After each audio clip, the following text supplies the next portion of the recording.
ఒక అమ్మాయి పెళ్ళయ్యాక తన కలల్ని మర్చిపోవాలా? ఇంటి పనులు, పిల్లలు, బాధ్యతల మధ్య ఆమె జీవితం అక్కడితో ఆగిపోవాలా? కాదు. ఎందుకంటే ఒక మహిళ పడే కష్టం కనిపించకపోయినా ఆమె నిలబడితే కుటుంబం మొత్తం నిలబడుతుంది. అవునండి. ఈరోజు నేను మా ఫ్రెండ్ సావిత్రి అనే అమ్మాయి రియల్ లైఫ్ గురించి మీతో షేర్ చేసుకుంటాను. నా ఫ్రెండ్ సావిత్రి అనే అమ్మాయి ఒక చిన్న ఊరిలో ఉండేది. చదువు ఎక్కువగా చదువుకోలేదు. పెళ్ళయ్యాక ఇద్దరు పిల్లలు పుట్టారు. భర్త చాలా చిన్న పని చేసేవాడు. రోజులు గడుస్తున్నాయి కానీ ఇంట్లో డబ్బు సమస్యలు ఎక్కువగా పెరిగిపోతున్నాయి. ఒకరోజు స్కూల్ ఫీజు కట్టలేక పిల్లాడిని టీచర్ క్లాస్ బయట నిలబెట్టింది. ఆ రోజు సావిత్రి గుండె బద్దలైపోయింది. రాత్రి అందరూ పడుకున్నాక తనకి నిద్ర పట్టక ఒంటరిగా కూర్చొని ఏడుస్తుంది. నా పిల్లలు నాలాంటి జీవితం బ్రతకూడదు అని అనుకుంది. అప్పుడే ఒక నిర్ణయం తీసుకుంది. మరుసటి రోజు నుండే అమలు చేసింది. ఇంట్లో చేసుకునే పిండి వంటలు అమ్మడం మొదలుపెట్టింది. మొదట్లో ఎవ్వరూ పట్టించుకోలేదు. కొంతమంది నవ్వారు. ఇది చేసి లక్షలు సంపాదిస్తావా అని ఎగతాళి చేశారు.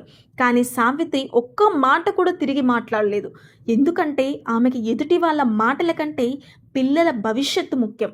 ఉదయం 5 గంటల నుండి రాత్రి 12 వరకు కష్టపడేది. రాత్రి అలసిపోయేది శరీరం మొత్తం. కానీ మనస్సు మాత్రం ఓడిపోలేదు. ఒకటే గమ్యం, తన పిల్లలకు మంచి భవిష్యత్తు ఇవ్వాలని. ఒక కస్టమర్ ఆమె చేసిన స్వీట్స్ వీడియో తీసి సోషల్ మీడియాలో పెట్టాడు. ఆ వీడియో వైరల్ అయిపోయింది. చుట్టుపక్కల ఊర్ల నుంచి ఆర్డర్లు రావడం మొదలైంది. ఆమె చేసింది చిన్న పని, స్టార్ట్ చేసిన చిన్న కళ, చిన్న ప్రయత్నం ఆమె జీవితాన్ని మార్చేశాయి. కొద్ది రోజుల్లోనే ఆమె ఇంట్లో డబ్బు సమస్యలు తగ్గాయి. పిల్లల్ని మంచి స్కూల్లో చదివించడం మొదలుపెట్టారు.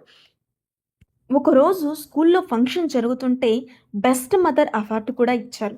స్టేజ్ మీద పిల్లాడు చెప్పిన మాటలు విన్నాక అక్కడ ఉన్న వాళ్ళందరి కళ్ళల్లో నీళ్లు తిరిగాయి. మా అమ్మ చదువు పెద్దగా చదువుకోలేకపోవచ్చు, కానీ జీవితాన్ని గెలవడం నేర్చుకుందే మాకు నేర్పించింది. సావిత్రి కళ్ళలో ఆనందం కనిపించింది.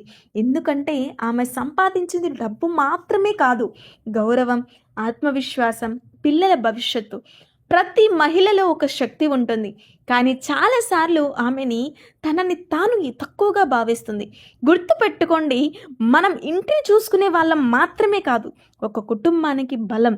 చిన్నగా మొదలు పెట్టండి, నెమ్మదిగా ఎదగండి, కానీ మీ కలల్ని మాత్రం ఎప్పుడూ వదలొద్దు. అవి గెలిచేంత వరకు ప్రయత్నించండి. ఒక మహిళ నిలబడితే ఆమె వెనుక ఉన్న కుటుంబం మొత్తం నిలబడుతుంది. మన పిల్లలకి మనం ఇన్స్పిరేషన్గా నిలబడాలి. కాబట్టి ఈ రోజు నుండి మనం అనుకున్నది సాధించడానికి ఒక స్టెప్ ముందుకు వేద్దాం. మీతో పాటు నేను కూడా ప్రయాణిస్తున్నాను కాబట్టి నన్ను కూడా సపోర్ట్ చేయండి, సబ్స్క్రైబ్ చేయండి, లైక్ చేయండి.